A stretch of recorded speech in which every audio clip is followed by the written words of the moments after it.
Assalamualaikum warahmatullahi wabarakatuh. Malinala komit peripon imamitan. Hai, kami dari kelas Sistem Informasi akan sedikit mempresentasikan perancangan basis data implementasi database stok barang berdasarkan ketersediaan barang. Dalam kegiatan operasional suatu perusahaan atau toko, pengelolaan data stok barang menjadi hal yang sangat penting. Stok barang yang dikelola dengan baik akan membantu perusahaan dalam mengatur ketersediaan produk, mempercepat proses transaksi, serta meminimalkan risiko kehabisan atau penumpukan barang. Oleh karena itu, dibutuhkan sistem yang mampu menyimpan, mengolah, dan menampilkan data stok secara akurat dan efisien. Nah, dari kelompok kami akan menjelaskan, tapi lebih ke simulasi simple aja sih. Bagaimana prosesnya? Yuk, sini simak. Baik, kita masuk ke pendahuluan. Dalam suatu sistem manajemen inventaris, pengelolaan data stok barang memegang peranan yang sangat penting untuk mendukung kelancaran operasional, pengambilan keputusan, dan efisiensi distribusi barang. Sistem yang tidak mampu memantau stok secara akurat dapat menyebabkan kelebihan barang, overstock, ataupun kekurangan barang, stock out, yang pada akhirnya merugikan perusahaan atau organisasi. Oleh karena itu, diperlukan sebuah sistem basis data yang dirancang khusus untuk mencatat, menyimpan, dan mengelompokkan informasi stok barang secara terstruktur. Sistem ini juga harus mampu menampilkan barang dengan stok terbanyak dan tersedikit, sehingga memudahkan pihak manajemen dalam mengatur prioritas pengadaan dan distribusi. Nah, sekarang latar belakang ya teman-teman. Apa sih yang melatar belakangi perancangan ini? Oke, langsung saja masuk. 1. Manajemen stok barang yang efektif sangat penting untuk menunjang kelancaran operasional perusahaan. 2. Stok barang yang tidak terpantau dapat menyebabkan kekurangan, stock out, atau kelebihan, overstock. 3. Diperlukan sistem yang mampu menyimpan data barang dan memantau stok secara real time. Lalu ada tujuan di bagian slide ini, ada beberapa yang kami paparkan saja, yakni merancang basis data yang mampu mengelola informasi stok barang, menyediakan fitur identifikasi barang dengan stok terbanyak dan tersedikit, meningkatkan efisiensi pengadaan dan pengelolaan inventaris. Oke geng, sekarang kita masuk ke bagian rumusan masalah nih. Jadi, kita punya 3 pertanyaan penting yang harus dijawab sebelum bikin sistem stok barang yang kece badai. Yang pertama, gimana caranya bikin struktur basis data yang bisa nyimpen data stok barang tapi tetap rapi, efisien, dan gak ribet? Pokoknya datanya harus gampang dicari, gak bikin pusing. Kedua, gimana sistemnya bisa nunjukin barang mana yang stoknya paling banyak dan mana yang udah mulai menipis, tapi otomatis ya, bukan manual ngitung satu-satu. Kita butuh sistem yang bisa ngasih info cepet cuy. Dan yang terakhir nih, gimana caranya biar data stok barang itu bisa diakses dan diupdate kapan aja tanpa ribet dan pastinya akurat dong, biar semua data tetap up to date dan kita nggak salah ambil keputusan. Nah, kalau 3 masalah ini bisa kita jawab, sistem stok barang kita bakal jadi makin keren dan siap dipakai deh. Sebelum kita masuk ke teknis database, kita harus paham dulu nih landasan teori, alias dasar ilmu yang jadi fondasi dari semua yang kita bangun. Nah, di sini ada 3 poin utama yang jadi penopang sistem kita. 1. Perancangan basis data. Ini proses awal buat nyusun struktur data yang rapi dan efisien. Di sini kita mikirin apa aja yang harus dimasukin ke database dan gimana cara ngaturnya. 2. ERD, Entity Relationship Diagram. Ini semacam blueprint, gengs. Proses buat menggambarkan relasi antar entitas kayak barang, kategori, supplier, dan lain-lain dalam bentuk diagram biar lebih mudah dipahami. 3. SQL, Structured Query Language. Ini senjatanya. SQL dipakai buat ngejalanin semua rancangan tadi, mulai dari buat tabel, insert data, sampai ambil data dengan query. Semuanya saling nyambung dan penting banget supaya sistem stok barang kita jalan mulus, gak pakai drama. Dalam membangun sistem basis data yang solid, ada 6 tahapan penting yang harus dilewatin. Mulai dari analisis kebutuhan untuk kumpulin data yang dibutuhkan, lanjut ke perancangan konseptual dan logika, sampai akhirnya disusun ke dalam bentuk fisik dan diimplementasikan ke DBMS. Tahapan terakhir adalah pemeliharaan, biar sistem tetap berjalan lancar tanpa gangguan. Semua proses ini bantu kita nyusun database yang gak cuma jalan, tapi juga rapi, efisien, dan siap dikembangkan di masa depan.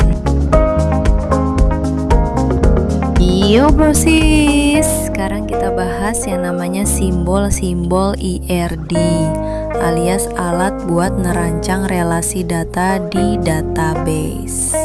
Yang pertama nih, kotak panjang horizontal itu disebut entitas. Intinya, entitas itu kayak objek utama yang bisa dikenali. Contoh kayak barang, supplier, atau kategori. Lanjut, simbol ketupat ini bukan buat lebaran ya. Ini namanya relasi, dipakai buat nunjukin hubungan antar entitas. Misal, satu supplier bisa punya banyak barang, alias one to many. Nah, kalau yang bulat lonjong ini, itu atribut. Isinya penjelasan lebih detail dari entitas tadi, kayak nama barang, stok, satuan, dan lain-lain. Dan yang terakhir, itu gabungan dari semuanya, menjelaskan gimana entitas, atribut, dan relasi saling terkoneksi. Ini yang bikin ERD jadi powerful banget buat ngebangun sistem data. Nah, gengs, sekarang kita lihat nih ERD stok barang, alias gambaran gimana alur data barang kita jalan di sistem. Di tengah-tengah ada entitas utama, yaitu barang. Barang ini nyambung ke beberapa data penting kayak ID barang, nama barang, stok, dan satuan, biar kita tahu jumlahnya pakai apa, misal pieces, liter, atau dus. Terus barang ini juga terhubung ke kategori. Di situ ada ID kategori dan nama kategori. Jadi kita tahu barang ini masuk kategori apa. Bisa makanan, alat tulis, elektronik, you name it lah. Lalu yang gak kalah penting ada supplier. Barang juga punya koneksi sama supplier yang nyediain barangnya. Di sana kita simpen ID supplier, nama supplier, dan kontak. Penting banget buat ngehubungin kalau butuh restock mendadak. Jadi intinya ERD ini bantu kita ngerti alur data dari barang, kategorinya, sampai siapa yang nyuplai. Semua nyambung rapi, gak ada yang tercecer. Gengs, sebelum database kita siap dipakai, kita harus nyiapin datanya dulu biar rapi, efisien, dan gak bikin pusing pas dikelola nanti. Pertama, kita pecah tabel jadi beberapa bentuk normalisasi. Di 2NF barang, kita masukin data barang lengkap sama ID suppliernya. Lalu di 2NF supplier, semua data supplier disimpan terpisah biar nggak ngulang-ngulang nama dan alamat. Lanjut ke tahap 3NF. Data barang makin bersih karena kategori kita pisah ke tabel sendiri, yaitu 3NF kategori. Sekarang tiap barang cukup nyimpan kategori underscore ID, nggak perlu nulis bahan pokok berkali-kali, efisien banget. Hasil akhirnya, data kita sekarang lebih ringkas, konsisten, dan siap banget buat di-query kapanpun dibutuhin. Gaspol buat lanjut ke tahap berikutnya.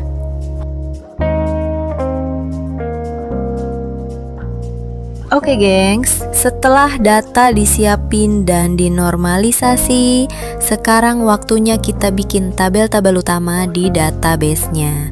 Pertama, kita mulai dari kategori. Kita bikin tabel kategori yang punya 2 kolom, kategori ID dan nama kategori. Gampang tapi penting, karena ini jadi rujukan barang nanti. Lanjut ke supplier, di mana kita nyimpan supplier ID, nama supplier dan alamat. Jadi kalau ada banyak barang dari satu supplier gak perlu ngulang data, cukup pakai ID. Nah ini dia yang utama, tabel barang. Isinya lengkap banget mulai dari ID kode barang, nama nekol sampai stok, satuan tanggal input dan tentunya foreign key ke kategori ID dan supplier ID. Jadi dengan struktur ini database kamu rapi, terhubung antar tabel dan siap untuk dijalankan secara maksimal. Bisa insert, update, query, semua lancar jaya. Yo brosis. Setelah tabel siap dibangun, sekarang waktunya kita isi datanya pakai query insert into. Di sini kita masukin barang-barang keren kayak gula pasir, garam, minyak goreng, dan kawan-kawannya. Lihat deh query-nya. Di situ kita lengkapin semua field dari kode barang, nama bind, kategori ID, supplier ID, stok satuan, sampai tanggal input. Setelah semua item dimasukin dan query-nya di-run, boom, tabel langsung keisi rapi kayak di tampilan bawah. Barangnya muncul semua, datanya udah nyambung ke kategori dan supplier juga. Mantap nggak tuh? Ini jadi bukti kalau struktur dan relasi yang kita bikin sebelumnya berfungsi dengan baik dan siap buat di-query kapan aja. Oke gengs, kalau mau cari barang dengan stok paling banyak, tinggal pakai query ini nih. Dengan query ini, sistem bakal ngurutin data dari stok paling tinggi, terus ambil satu item teratas aja. Hasilnya, langsung muncul barang mana yang stoknya paling melimpah. Cocok banget buat keperluan kontrol gudang atau ngecek mana barang yang lagi aman-aman aja. Nah bro, kalau tadi kita cari yang stoknya paling banyak, sekarang giliran kita cari barang yang stoknya udah mulai kritis nih. Tinggal masukin query yang di tabel. Query ini bakal ngurutin data dari stok paling rendah dan ambil satu teratas. Hasilnya langsung ketahuan barang mana yang stoknya tinggal dikit. Cocok banget buat jadi warning buat restock barang penting sebelum kehabisan. Yo, akhirnya kita sampai juga di bagian penutup. Kesimpulan,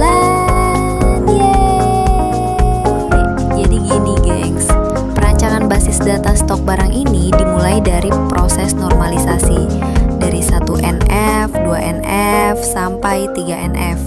Tujuannya biar struktur data kita jadi efisien, fleksibel, dan bebas dari duplikasi. Di 1NF, kita susun data biar rapi dan tiap kolom punya isian tunggal. Lanjut ke 2NF, kita mulai pisahin data jadi tabel-tabel khusus. Dan di 3NF, kita optimalin lagi dengan pisahin kategori dan supplier biar struktur makin kuat.